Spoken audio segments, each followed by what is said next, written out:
Ladies and gentleman, السلام علیکم۔ میں آپ کو مبارکباد پیش کرتا ہوں کہ بہترین پروگرام یہاں پر رچایا بھی، اور اس کے علاوہ جو 2 دن آپ ڈیلیبریشنز کریں گے اس سے بہت کچھ نکلے گا۔ مگر یہ جستجو کہ کلچر ہے کیا اور مذہب ہے کیا اور تاریخ ہے کیا، یہ میرے خیال سے ہر دل کے اندر کہیں نہ کہیں سوار رہی ہے۔ جب میں چھوٹا تھا تو سب سے بڑا ایک کیفیت پاکستان کے اندر نظر آتی تھی، وہ یہ کہ مسلمانان ہندوستان اپنی تاریخ کے اعتبار سے پہلے یہ کہتے رہے کہ جی ہمارا کلچر اور ہندوؤں کا کلچر ایک ہے۔ اچھا، یہ میں مذہب کے اعتبار سے بالکل بات نہیں کر رہا ہوں، تو ایک ہے، اور یہ جستجو رہی 1857 کے بعد بھی کہ ایک یونائٹڈ انڈیا وہاں سے نکلے گا۔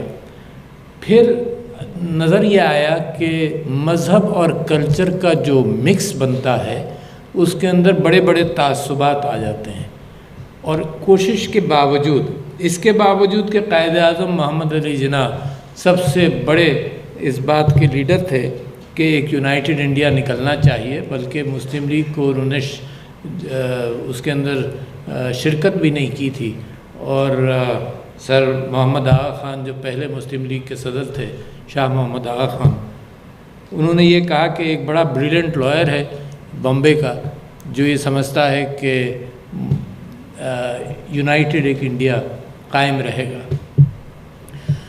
یہ ارتقائی کیفیت تھی مسلمانوں کے یا ہمارے ذہنوں کے، ہمارے آباء و اجداد کے ذہنوں کا، کہ بہت سارے مسلمان، میرے بہت سارے رشتہ دار ہندوستان میں رہ گئے، اور جب بھی میں ہندوستان جاتا تھا ان کو ملنے کے لیے، وہ اس وقت تک یقین رکھتے تھے، اس میں سے کچھ یہ یقین رکھتے تھے کہ نہیں، یونائٹڈ انڈیا ہونا چاہیے تھا۔ مگر جس انداز سے تاریخ چلی ہے وہ آپ نے خود دیکھا، یہ جو 2 نیشن تھیوری تھی، اس کے لیے لوگوں کے خیالات بدلنے پڑے، اس لیے علامہ اقبال جیسے شاعر کی ضرورت پڑی جس نے دلوں میں یہ بات ڈالی کہ تمہاری تاریخ بالکل مختلف ہے، تمہارا مذہب بھی مختلف ہے، تمہارا رہن سہن مختلف ہے، تم جس طرح سے جس طرح سے شادیاں کرتے ہو، بات کرنا تو شاید اکٹھا ہو، جس طرح سے شادیاں کرتے ہو، جو تمہارے اصول ہیں، جو تمہارے طریقہ کار ہیں، وہ بالکل مختلف ہے۔ جو اینتھروپولوجسٹ تلاش کرتے ہیں ان کو زمین کے اندر سے آرٹیفیکٹس ملتے ہیں، جو آرکیولوجسٹ تلاش کرتے ہیں، اینتھروپولوجسٹ نہیں، مگر جو آرٹیفیکٹس نکلتے ہیں وہ بذات خود اپنے کلچر کی نشاندہی نہیں کرتے۔ کلچر اس بات کو کہتے ہیں کہ ان آرٹیفیکٹس کی کیا اہمیت تھی ان ذہنوں کے اندر۔ اگر دیوار بھی نظر آئی اور دیوار کی کوئی پینٹنگ بھی نظر آ گئی تو اس پینٹنگ کی کیا اہمیت تھی۔ اگر تدفین کی گئی لوگوں کی تو کس انداز سے کی گئی۔ پچھلے چند دنوں، 2-4 دن پرانی خبر میں پڑھ رہا تھا کہ کہیں ساؤتھ امریکہ کے اندر ایک جگہ پر بچوں کو بھی دفن کیا گیا، اور جس انداز سے دفن کیا گیا تو پتہ یہ چلا کہ اس کلچر کے اندر کوئی ریچول سیکریفائس اور قربانیاں ہوتی نہیں۔ تو یہ کیسے انسان کیسے رہتے ہیں، یہی ہے کلچر۔ اس کے اندر یہ ساری کہانیاں ہیں، یعنی مذہب بھی ایک کہانی اس معنی کر کے تو قطعاً نہیں ہے کہ یہ اٹل ایک مذہب ہے اللہ تعالیٰ کا بھیجا ہوا، مگر مذاہب بھی ایک کہانیاں ہیں۔ ان کے ساتھ ریشنل ارریشنل تھنکنگ کہ لوگ بات تو کرتے رہتے ہیں، مگر انسان بذات خود ایک مجموعہ ہے اس بات کا کہ اس کے اندر ایک اسپریچویلٹی ہے اور اس کی ایک فزیکل بینگ ہے۔ ان دونوں کی جستجو ہر ذہن یہاں پر بیٹھا کرتا ہے، ہر ذہن تلاش کرتا ہے کہ اصل کیا ہے۔ ہر ذہن اپنے مکسچر کے اعتبار سے ایک امن اپنے ذہن کے اندر تلاش کرتے کرتے ارتقاء ہر شخص کی پرسنالٹی کے اندر ہوتی ہے۔ اور آپ جو نوجوان بچے ہیں انہوں نے تو یہ کانشیس تھنکنگ کے ارتقائی کیفیت 8-10 سال سے دیکھی ہوگی، اور جو مجھ جیسے عمر والے ہیں انہوں نے 50-60 سال اس بات کی ارتقائی کیفیت دیکھی ہے۔ میں بھی بدلتا رہا ہوں، آپ بھی بدلتے رہے، اور کیا کیا میں نے دیکھا اس تلاش کے اندر۔ سب سے پہلے تو مجھے یہ تلاش ہوئی کہ میرا مذہب میں خود تلاش کروں۔ میں نے بہت پڑھا، میں نے بدھزم پڑھا، میں نے کرسچینٹی، بائبل پوری پڑھی، میں نے ہندو کتابیں پڑھنے کی کوشش بھی کی اور کافی پڑھی بھی، اور مجھے خود تعجب ہوا کہ کتابیں کیا کہتی ہیں اور لوگ کیا کرتے ہیں۔ میں نے جب بدھزم پڑھا تو میں نے کہا یار یہ تو بڑا پرامن مذہب ہے، مگر میں جب تبت گیا اور مختلف جگہوں پر چائنا میں گیا، اور آپ نے میانمار کے اندر دیکھا کہ جو بدھسٹ ٹیچنگ ہے وہ تو یہ ہے کہ کسی چیز کو نقصان نہیں پہنچاؤ، چینٹوں پر بھی پیر سے نہیں رکھو، وہ بھی ایک زندہ اللہ تعالیٰ کی حقیقت ہے۔ نیچر کی پرستش کرو، دنیا کے ساتھ رہو، اور پھر اگر آپ وہاں جائیں تبت جائیں تو وہاں کے جو وہاں کا جو بدھزم ہے اس کے اندر ان کے بدھسٹ وار گاڈز رہے ہیں جنہوں نے جنگیں کی ہیں، ان کو اسی طرح سے وہ سیلیبریٹ کرتے ہیں۔ آپ میانمار جائیں، آپ نے دیکھا کہ کس انداز سے مائنورٹیز کے ساتھ انہوں نے ظلم کیا۔ یہ بدھسٹ مذہب سے تو کوئی تعلق نہیں اس بات کا۔ تو یہ جو مکسچر اور انٹر پلے ہے میرے ذہن کا، میرے مذہب کا، میری خواہشات کا، میرے نیشنلزم کا۔ شفقت صاحب نے ایک بات ذکر کی، نیشن سٹیٹ، یہ نیشن سٹیٹ بھی بالکل انہوں نے صحیح فرمایا کہ لوگ قبیلوں کے اعتبار سے جنگیں کرتے تھے۔ ایک آدمی زیادہ طاقتور ہو گیا، اس نے تلوار نکالی، ایک مضبوط قبیلہ بنایا۔ تو یورپ بھی اور ساری دنیا کوئی باؤنڈریز نہیں تھیں، بس یہ تھا کہ جناب کون کس کو فالو کرتا ہے، اس کا ریچ انڈیفائنڈ ایریاز تھے، مگر بڑی بڑی سویلائزیشنز اس میں جنم پائیں۔ سویلائزیشنز دریاؤں کے گرد سب سے پہلے جنم پائیں۔ یعنی اگر آپ یہ دیکھیں، اگر آپ ساؤتھ امریکہ کو اور ایمیزون کو تھوڑی دیر کے لیے ذہن سے نکال دیں تو یورپ کے اندر ڈینیوب کے گرد سویلائزیشن بنی، اور سب سے بڑی سیرین سویلائزیشن اور میسوپوٹیمین اور سومیرین سویلائزیشن ٹائگرس اور یوفریٹس کے گرد بنی۔ پھر دریائے نیل کے گرد فرعون کی سویلائزیشن اور بہت ساری سویلائزیشنز بنی۔ اور پاکستان تو ایسا خوش قسمت سویلائزیشن ہے کہ یہاں دریائے سندھ کے گرد 5 دریاؤں کے گرد سویلائزیشن بنی، اس میں دریائے سندھ، اگر ایمیزون کو چھوڑ دیں تو 6 ہو جاتے ہیں۔ اچھا کیوں دریاؤں کے گرد سویلائزیشن کلچر وہیں بنا؟ کیونکہ فارمنگ کے اندر ہنٹر گیدرز انسان جب تھا، اس کے بعد وہ فارمنگ اس نے ڈیولپ کی، ڈومیسٹیکیٹ کیے کچھ جانور، اور اس کے ساتھ اس کو یہ اندازہ ہوا کہ ساری دنیا میں بھاگنے سے بہتر ہے کہ اس کے بیج بو اور کھاؤ، تو وہاں سے وہ کلچر شروع ہوا۔ تو آپ کو تعجب ہوگا اب کلچر کی تلاش موہنجوداڑو کے آرٹیفیکٹس میں کیسے آتی ہے۔ بڑی انٹرسٹنگ چیز آپ جانتے بھی ہوں گے کہ آج سے تقریباً 5000 سال پہلے، یہ موہنجوداڑو کا سویلائزیشن کی میں بات کرتا ہوں، تو اس زمانے میں ایک گرڈ کے اوپر ٹاؤن پلاننگ کے ذریعے مکان بنے، ٹاؤن پلاننگ کے ذریعے گرڈ کے اوپر مکان بنے۔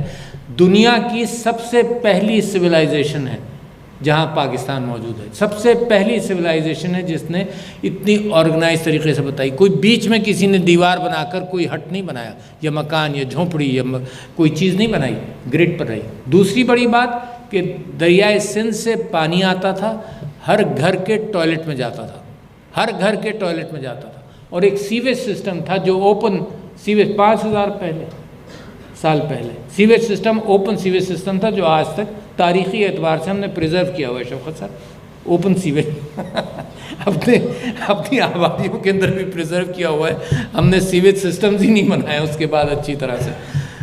اچھا تو پھر اس کی ایک خصوصیت ہے جو اس کی وجہ سے میں نے موہنجوداڑو کا آپ سے ذکر کیا کہ وہاں سارے آرٹیفیکٹس کے اندر کوئی ہتھیار نہیں تھا، کوئی تیر، کوئی کمان، کوئی ایسی چیز، کوئی پتھر جو لڑائی کے لیے استعمال ہوتا ہو، سارے آرٹیفیکٹس نکل گئے۔ اور اب تو 100 سال ہو گئے تقریباً موہنجوداڑو سے نکلے ہوئے، تو بڑی پرامن سویلائزیشن تھی۔ مطلب ان آرٹیفیکٹ سے اینتھروپولوجسٹ یہ تلاش کرتا ہے کہ وہ سوسائٹی رہتی کیسے تھی، ان کے طریقہ کار کیا تھے، ان کا کوئی بزرگ تھا، کسی کی پوجا پاٹ کرتے تھے۔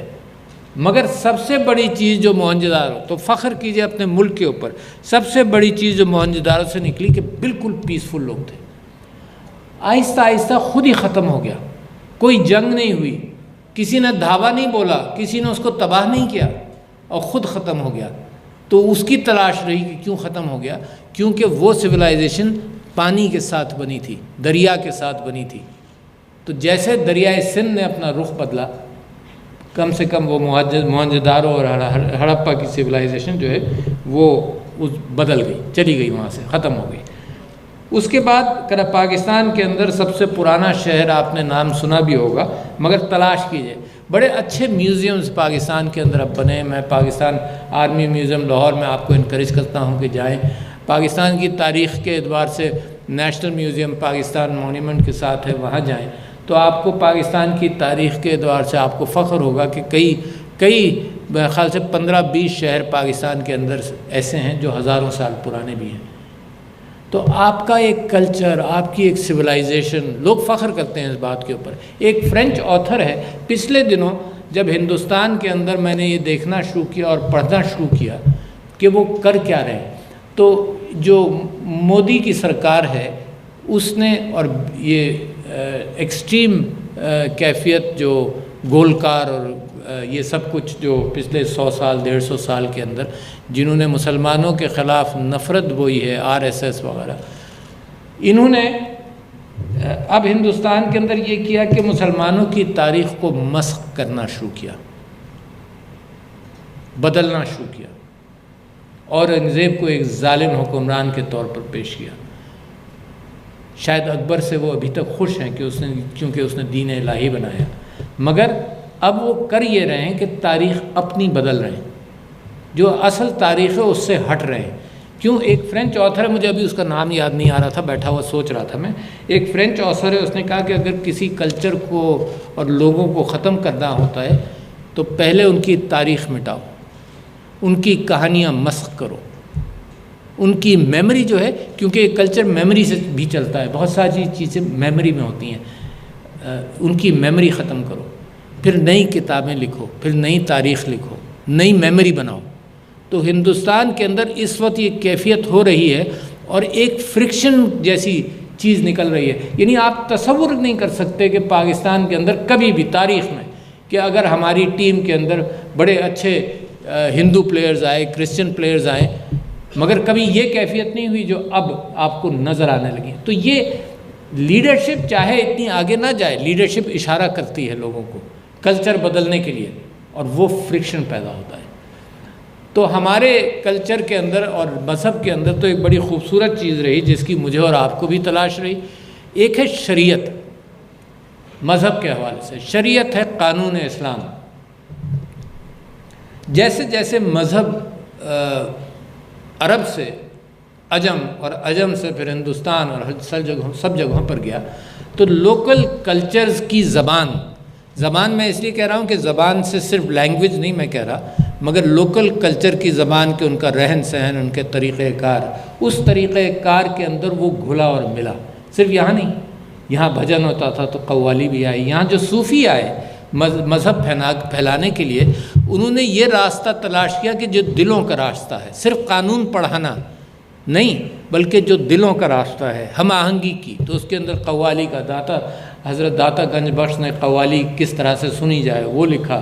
پھر قوالی بھی یہاں شروع ہوئی جو یہاں کے میوزک سے امتزاج کرتی ہے۔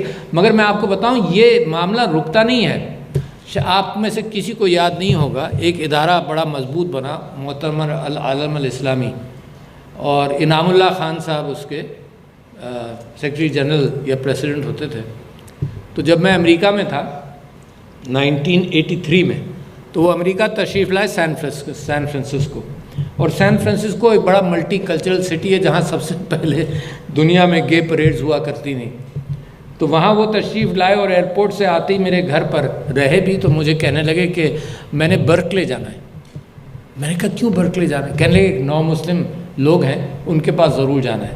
اچھا، انہی 9 مسلم سے جب میں ایئرپورٹ ان کو لینے گیا سین فرانسسکو، تو وہ 2 خواتین پھول لے کر ان کو ریسیو کرنے آئی ہوئی تھیں۔ تو وہ کہنے لگے کہ ڈائریکٹ جانا، ابھی تو 1.5 گھنٹہ ہے ان کی فنکشن میں، ہم تمہارے یہاں رکتے جائیں گے، چائے پیتے جائیں گے۔ تو میرے یہاں چائے پی کر جب ہم وہاں پہنچے تو وہاں 9 مسلم تھے اور ایک صوفی پاکستان سے گئے ہوئے ایک صوفی بزرگ تھے، پنجاب سے ان کا تعلق تھا، اور اس میں سب سے پہلے ایک بڑا سا حلقہ بنا اور انہوں نے ورد شروع کیا اللہ کا۔ اچھا، اس کے بعد خیر میں اور میری بیوی بڑے انٹرسٹ کے ساتھ یہ ساری چیزیں دیکھتے رہے۔ اس کے بعد تھوڑی دیر میں ایک آدمی نے گٹار نکالا، اور گٹار نکال کر اس نے اذا جاء نصر اللہ والفتح گٹار کے اوپر اس نے اس کو گایا۔ اچھا، میرے لیے بڑا شاکنگ تھا، کبھی میں نے ایسا دیکھا نہیں تھا، کبھی ایسا سنا نہیں تھا، مگر اللہ مغفرت کرے، انعام اللہ خان صاحب کہنے لگے کہ دیکھو ہمارے قوالی میں بھی تو یہ گائی لیتے ہیں نا اس انداز سے، مختلف انداز سے۔ تو ایک بہت بڑی سوچ پیدا ہوتی رہی تاریخ میں پچھلے 200-300 سال کے اندر کہ مذہب کیا ہے اور کلچر کیا ہے اور اس کا مکس کہاں پر ہوگا۔ لوگوں نے اس کو اس انداز سے ہینڈل کیا کہ دل بڑا کرو، سب کو ویلکم کرو، ایک انسانیت ہے اس کے اندر، سب کو آنے دو۔ مگر وہ فرکشن ابھی بھی اگر مسلمان دنیا کے اندر آپ دیکھیں تو ایک بیٹل ہے کہ اصل مذہب کیا ہے اور کلچر کیا ہے، کلچر اور مذہب کے درمیان بھی بیٹل ہوتی ہے، اور یہ انسانیت کو پریشان، جہاں جہاں آپ ہتھیار اٹھا کر اپنی سوچ کو جمانا چاہیں کسی اور کے اوپر، وہاں سے مزری اور پریشانی بھی شروع ہو جاتی، کانفلکٹ شروع ہو جاتا ہے۔ اب ہندوستان جو کر رہا ہے نا، یہ بہت بڑا کانفلکٹ ہے۔ میں آپ کو پریڈکٹ کر رہا ہوں کہ یہ واپسی دیر سے ہوتی ہے۔ جو ایک مرتبہ یہ ذہنوں کے اندر یہ تعصبات بٹھا دیے جائیں کہ تم اس سے یوں الگ ہو، یہ ماشاءاللہ اتنا خوبصورت کیفیت جو پاکستان کے اندر اب پیدا ہوتی رہی ہے، یہ تاریخ تو میری اور شفقت صاحب کی کم سے کم اور ڈاکٹر صاحب کی دیکھی ہوئی ہے۔ یہ تاریخ کیا ہے کہ ہمیں صوبائی اعتبار سے تعصبات میں ڈالا جاتا تھا۔ جو مشرقی پاکستان کے ساتھ ہوا اس کی بھی ایک اوریجن ہے، تو پاکستان ایک سیکھا ہوا ملک ہے۔ اس کی اوریجن کیا ہے؟ جب میں کتابیں مختلف پڑھتا رہتا ہوں، پچھلے دنوں کسی نے وہاں سے بنگال سے بھی ایک پیٹیشن بھیجی، کوئی صاحب ڈسمس ہوئے تھے جن کا بنگال سے تعلق تھا، سی ایس پی آفیسر تھے، تو ان کی بیوی ڈسمس ہوئے تھے جب شاید یحییٰ صاحب نے یا بھٹو صاحب نے 303 افسران کو نکالا تھا، تو اس کے اندر بھی میں پڑھ رہا تھا کہ کیا کس انداز سے کیفیت ہوئی۔ تو تعصبات ابھارے گئے، زبان کے اعتبار سے تعصبات ابھرے، اس بات کا امکان ہوا کہ یہاں کے لوگوں نے سوچا کہ پیرٹی ہونی چاہیے دونوں صوبوں کے اندر۔ تو یہ جو انسان ہے نا، یہ بہت ساری چیزوں کا مکسچر ہے، یہ سارے اصول ہیں، یہ سارے معاشرت ہے۔ اپنے بچوں کو میں یعنی درگزر کرتا ہوں 1500 باتیں، پڑوس کے بچوں کو میں نہیں درگزر کرتا۔ تو یہ ذہن ایک ارتقائی کیفیت میں چلتا رہتا ہے۔ تو وہ جب مشرقی پاکستان الگ ہو گیا تو میری فوج نے ایک بہت بڑا کام کیا۔ یہ الزام فوج کے اوپر تھا کہ پرانا چل رہا تھا کہ جی قد کے اعتبار سے لیتے ہیں یا اس اعتبار سے یا بلڈ کے اعتبار سے لیتے ہیں۔ انہوں نے اہتمام کیا، انہوں نے اپنے، جیسے ڈاکٹر صاحب فرما رہے تھے، ابھی مجھے بتا رہے تھے کہ قائد اعظم یونیورسٹی میں پروونشل کوٹا سسٹم ہے، تو فوج نے اس بات کو امپلیمنٹ کیا تاکہ یہ لوگوں کو احساس نہ ہو کہ صرف پنجاب کی فوج ہے، مثال کے طور پر۔ تو یہ جو یکجہتی کی جستجو ہے، یہ جب ہم سارے کلچرز کو اپریشیٹ کرتے رہے۔ ایک وہاں سے ہندوستان سے جو طبقہ آیا، جو مہاجرین اپنے آپ کو کہتا رہا، ان کے ذہن میں یہ غلط فہمی تھی کہ کوئی کلچر دوسرے کلچر سے بہتر ہے۔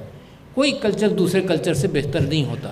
جس میں اندر سے جس خطے کے لوگ جس کلچر سے محبت کرتے ہیں، وہ محبت ہم شیئر کرتے ہیں ایک دوسرے کے ساتھ۔ دیر از نو کمپیریزن، کوئی ترازو نہیں ہے جس کے اندر وزن کیا جائے کہ یار یہاں شاعر زیادہ پیدا ہوئے، فلانی جگہ یہ کم ہوا، فلانی جگہ دوسرا ہوا۔ بڑا پرامن مذہب کلچر پاکستان کا ہے۔ میں آپ سے یہ کہنا چاہتا ہوں کہ سب سے پہلے کلچر کا لفظ جو ہے وہ ایک اینتھروپولوجسٹ تھا، شاید ایڈورڈ نام تھا، پورا نام مجھے یاد نہیں، اس نے پریمیٹیو کلچر کے نام سے ایک کتاب لکھی 1850 وغیرہ کے اندر۔ جب سے اس کلچر کی سمجھ بوجھ ہمارے ہاں ہونے لگی۔ مگر میں آپ سے گزارش کرتا ہوں کہ جو ہم نے حاصل کر لیا، ایک پاکستان خطے کے حوالے سے کبھی پہلے نہیں تھا، 1947 سے پہلے نہیں تھا۔ ہم نے سب کلچرز کے ساتھ ایک خوبصورت امتزاج پیدا کیا ہے، جس کے اندر سندھ کا کلچر ہے، پنجاب کا کلچر ہے، بلوچستان کا ہے، کشمیر کا بھی ماشاءاللہ یہاں پر کچھ عکاسی ہوئی، گلگت بلتستان کا ہے، آزاد کشمیر کا بھی میں نے ذکر کیا، اور آکوپائڈ کشمیر کا بھی کلچر ہے، بلوچستان کا کلچر ہے، خیبر پختونخوا کا، اور پھر سب کلچرز ہیں۔ اچھا، پہلے سب کلچرز بہت زیادہ ہوتے تھے کیونکہ مینز آف کمیونیکیشن کم تھا۔ تو یہ ہوتا تھا کہ میرے والدین یہ کہتے تھے کہ لکھنؤ اور دلی کے درمیان ایک جگہ پر، اور بڑا سیریس ایشو ہوتا تھا کہ بھائی چاول بھی پکے ہیں اور سالن بھی ہے۔ تو دلی کے لوگ ہمیشہ یہ کہتے تھے، اور میرے گھر کے اندر بھی ہوتا رہا، دلی کے لوگ کہتے بھائی ہم لوگ تو چاول پہلے کھاتے ہیں، اور لکھنؤ کے لوگ کہتے تھے کہ ہم تو سالن پہلے کھاتے ہیں اور روٹی پہلے کھاتے ہیں۔ تو یہ چھوٹے چھوٹے کلچرل ڈفرینسز جو سب کلچرز کے اندر تھے، یہ کمیونیکیشن کم ہونے کے حوالے سے ایک گاؤں کا کچھ طریقہ تھا، ایک گاؤں کا کچھ۔ اب بڑھتے بڑھتے ایک نیشنل کلچر پاکستان کا پرامن، بہت ضروری ہے پرامن کی بات کروں، ایک دوسرے کی ٹالرنس کے ساتھ بہت ضروری ہے، کیونکہ دنیا کے اندر اس وقت کلچرلی آپ کو ڈیوائیڈ کرنے کی دو کوششیں بہت بڑی ہیں، جن کو میں اپنی گفتگو ختم کرنے کے ساتھ ساتھ آپ کو بتاؤں گا۔ تو وہ ایک نیشنل کلچر پاکستان کا بن رہا ہے، ہم اپنی تاریخ پر فخر کرتے ہیں، اپنی اقدار پر کرتے ہیں، اپنی غلط باتوں کو سپریس کرتے ہیں۔ غلط ایسی بھی تاریخ ہوگی جس کے اندر کہیں کسی نے کوئی ظلم کیا، ہم اس کو اگنور کرتے ہیں، وی ٹیک پرائڈ۔ ہم ایک اسلام کی تاریخ میں فخر کرنا چاہتے ہیں، کیونکہ اسلام کے اصول، میرا اور آپ کا ایمان ہے کہ اسلام کے اصول ہمارے اقدار کو اور ہمارے خاندان کو اور ہمارے سوشل اینڈ پولیٹیکل فیبرک کو اینکر کرے گا۔ اس کے اندر بھی فریکشن ہونے لگتا ہے، بھئی اس کو مت اینکر کرو، یہ بات نہیں ہے، یہ بات نہیں ہے۔ میں یہ کہتا ہوں کہ اس کے اندر ہمیشہ ہم ٹالرنس کو فروغ دیں۔ یہ جو آپ نے جو بیٹل آپ دیکھ رہے ہیں پولیٹیکل اسپیکٹرم کے اندر، جس کے اندر آئسس بھی ہے، جس کے اندر دوسرے بھی ہیں، ایک سیویئرٹی کے ساتھ یہ بیٹل ہے، یہ مذہب کی بنیاد پر ہے۔ اب پریشانی یہ ہے کہ یہ مسلمانوں کے اندر بھی بڑی سخت تفریق ایک ایکسٹریمزم کے ساتھ پیدا کر رہے ہیں۔ تو یہ یعنی جب کلچر کی بات کریں تو یہ دیکھتے رہیے گا کہ کلچر پر سیاسی حملہ ہوتا ہے، جیسے انڈیا میں ہو رہا ہے، مذہب کا بھی حملہ ہو جاتا ہے اور کلچر کا بھی ریورس حملہ بھی ہو جاتا ہے، جب ایک نیشنل، ایک سب نیشنل آئیڈینٹی کو ابھار کر ایک کانفلکٹ سچویشن پیدا کی جائے۔ مجھے یاد ہے کہ سندھ کے اندر ایک سندھو دیش کی کیفیت پیدا ہوئی۔ مجھے یاد ہے کہ کچھ طبقات جو اردو بولنے والے تھے، ان کے ہاں یہ بھی بات پیدا ہوئی کہ اس کو ہم سنگاپور کی طرح کی اسٹیٹ بنا دیں۔ تو یہ کلچر سے بڑھ کر پھر یہ پالیٹکس کے اندر بھی یہ انتشار کی کیفیت پیدا ہوتی ہے، اور اس وقت دنیا کے اندر ایک بڑا کلچر بن رہا ہے۔ میں آپ سے یہ کہہ رہا ہوں، سوشل میڈیا یعنی سارے کلچرز کو کراس کر رہا ہے۔ کمیونیکیشن جتنی بڑھ گئی تو ون کلچر تو خیر نہیں بنے گا، مگر کلچرل کیفیت اکٹھا ہوتی جا رہی ہے۔ اور پریشانی کیا ہے؟ پریشانی یہ ہے کہ میرے اور آپ کے اذہان کو، یا ہم صرف ہم اپنی بات نہیں کریں، دنیا پریشان ہے، اس کے اندر فیک نیوز کے ذریعے، غیبت کے ذریعے انتشار پھیلایا جائے۔ آج کی خبر ہے کہ یہ کہا جا رہا ہے کہ امریکہ کے اندر سیاسی اعتبار سے ایک حملے ہوئے ہیں، جو کوئی رشینز ہیں، تنظیمیں ہیں جو وہاں کا ڈیٹا نکالنے کے لیے مسلسل حملے کیے جا رہے ہیں۔ تو آج کل کی سائبر وار کے اندر فیک نیوز بہت تیزی سے چلتی ہے۔ میں نے پارلیمنٹ کی تقریر میں کہا تھا کہ دیکھو فیک نیوز قوموں کو تباہ کرتی ہے۔ اللہ تعالیٰ کا قرآن کے اندر یہ آیت ہے کہ فاسق کی خبر پر یقین کر کے اس بات کا امکان ہے، مجھے پوری ایگزیکٹ ٹرانسلیشن نہیں بتا رہا، اس بات کا امکان ہے کہ قومیں آپس میں لڑیں اور پھر بعد میں پچھتائیں۔ تو میں نے مثال دی تھی پارلیمنٹ کے اندر کہ عراق بہترین مثال ہے۔ Fake news weapons of mass destruction کی بنیاد پر قومیں تباہ ہوئیں اور آج پچھتا بھی رہی ہیں۔ جو افغانستان کے اندر کیا، $2.3 ٹریلین ڈال کر، جھونک کر، تباہ کر کر، اب بھی پاکستان کو ذمہ دار ٹھہرایا جاتا ہے، جبکہ بیسک اینٹ جو ہے وہی غلط رکھی گئی ہے۔ They should not have been there.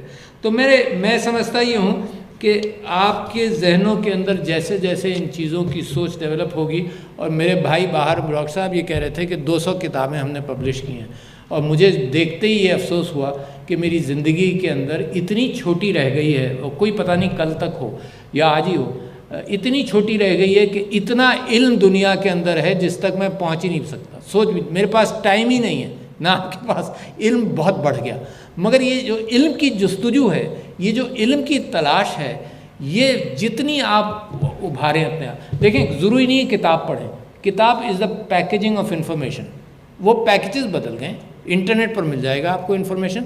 تو کتاب is a regularized form of a package of knowledge. میری امید یہ ہے کہ پاکستان کا ایک خوبصورت مذہب، اور پاکستان کا ایک خوبصورت مذہب تو کامن ہے انٹرنیشنل، مگر ایک خوبصورت کلچر اور امتزاج اور گڈ تھنکنگ جو آپ سے میں امید کرتا ہوں، یہ کہ آپ اپنی زندگی میں، یہ مشکل ہوتا جا رہا ہے کہ اصل خبر اور جھوٹی خبر کو کیسے الگ کریں۔ اصل اور جھوٹے کو. اچھا اتنا یلغار ہے خبروں کا واٹس ایپ پر ہی کہ جتنا یلغار پہلے نہیں ہوتا تھا. میں آپ کو بتاتا ہوں کتنا مشکل ہو گیا. جب میرا بچپن تھا تو ٹی وی نہیں تھا، اخبار تھا، ایک اخبار، اور اخبار کے اندر ایک ذمہ داری کی کیفیت ہوتی ہے. 50 خبریں ہوتی ہوں گی زیادہ سے زیادہ. اس کو تولنا کہ کیا سچ ہے کیا غلط ہے، تو اخباروں کے اوپر ایک ریلائبلٹی تھی. پھر ٹی وی آ گیا، مگر ایک ٹی وی تھا تو بھی کسی کو بھروسہ تھا کہ اس پاکستان ٹیلی ویژن کے اوپر کہ خبریں صحیح کرے گا. پھر ٹیلی ویژن بڑھ گئے، پھر آج آپ چاہیں تو 2000 چینلز 5000 چینلز دے سکتے ہیں. پھر آج آپ سوشل میڈیا آپ کا بڑھ گیا. تو آپ کی زندگی کے اندر یہ جو یلغار ہے جھوٹ سچ کا مکس، اس کے لیے آپ اپنے اصول متعین کریں اپنے ذہنوں کے اندر. آپ کو وزن کرنا پڑے گا، ورنہ آپس میں گھروں میں لڑائی ہوتی ہے. یہ غیبت جو ہے نا وہ یہی ہے کہ آؤٹ آف کانٹیکسٹ یہاں سے نکال کر وہاں سنا دیا. اور یہ واٹس ایپ کے اندر یہ غیبت ہم مسلسل کر رہے ہیں. It creates friction. گھروں کے اندر فرکشن ہوتا ہے. تو باقی نیشن سٹیٹ کی بات بعد میں ہے، گروہوں کی اور مائنورٹیز کی اور ان سب کی بات بعد میں ہے. یہ تو اپنے گھروں کے اندر. یہ انڈیا کے اندر الیکشنز ہوئے، جو پچھلے الیکشنز ہوئے، تو ایسٹیمیشن یہ تھا کہ 70% سوشل نیوز واز فیک. قومیں لڑ جاتی ہیں. ابھی بھی یہی کیفیت ہوتی ہے. پاکستان میں بھی کریٹ کی جا سکتی ہے. تو میں آپ سے گزارش ہی کرتا ہوں کہ اپنے ذہنوں کے اعتبار سے ایک تو علم کی تلاش جاری رکھو. the more you read, whatever packaging you evolve in, the more you read the better it would be. دوسرے غیبت کے حوالے سے محتاط رہو کہ یہ خراب کرتی ہے. اور تیسرے فیک نیوز. ان چیزوں کا بھی آپ مقابلہ کریں. اور مجھے فخر ہے پاکستان کے اوپر کہ صحیح راستے پر جا رہا ہے. اور یہ آپ سب لوگوں کی سوچ ہے جس سے مل کر ہم نے دنیا کے اندر مثالیں قائم کر دیں. کووڈ کی مثال قائم کی، مہاجرین افغان 40 لاکھ کو 40 سال سے پناہ دی ہوئی وہ قائم کی. ہمارے ہاں کوئی زلزلہ آ جائے، کوئی سیلاب آ جائے تو مخیر ہم کتنے ہیں ماشاءاللہ. تو میں سمجھتا ہوں کہ ہم اتنی ساری مثالیں قائم کر چکے ہیں کہ یہ ایک ابھرتی ہوئی قوم ہے جس کی یہ ساری خوبصورتیاں ہیں جس کو آپ نے پھر اجاگر کیا. بہت شکریہ خواتین و حضرات.